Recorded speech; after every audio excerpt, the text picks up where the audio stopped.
Aínda que as necesidades de alimentación están actualmente cubertas grazas á colaboración de moitos particulares e empresas coas doazóns de distintos tipos de produto, dende Cáritas Noia alertan do empeoramento da situación a día de hoxe para moitas persoas que viven en risco de emerxencia social.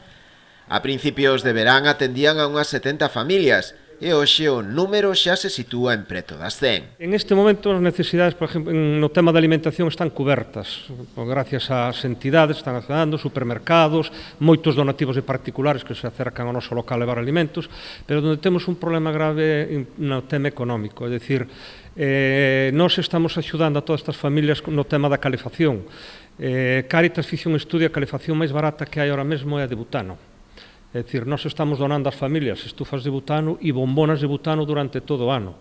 Pero claro, o precio do butano estáse nos disparando. De feito, este mes de novembro pagamos 1.000 euros de butano, cando a media eran 400, 450. Claro, aí necesitamos fondos económicos porque é un tema que vai a durar meses. É dicir, se temos un inverno duro, xaneiro, febreiro, marzo, aí temos que estar porque, estas familias, xa digo, incluso viven en condicións de habitabilidade non moi boas, humedades e tal, e, quizás en este momento é o gasto máis importante que temos.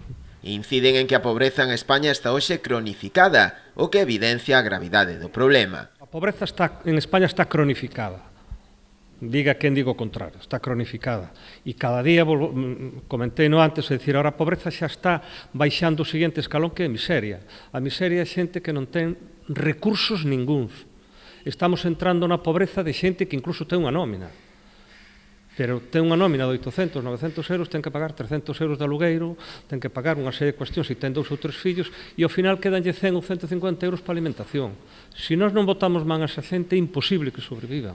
E un pouco aí, eso estáse cronificando. É dicir, Noia, que é un pueblo, que además o teño que dicir con orgullo, tremendamente solidario, estamos aguantando este chaparrón, pero hai outras zonas do noso entorno que non son capaces porque os recursos son os que hai. Dende Cáritas agradecen todas as aportacións, tanto do Concello como de empresas e particulares, que axudarán a que moitas familias do municipio poidan pasar un mellor Nadal.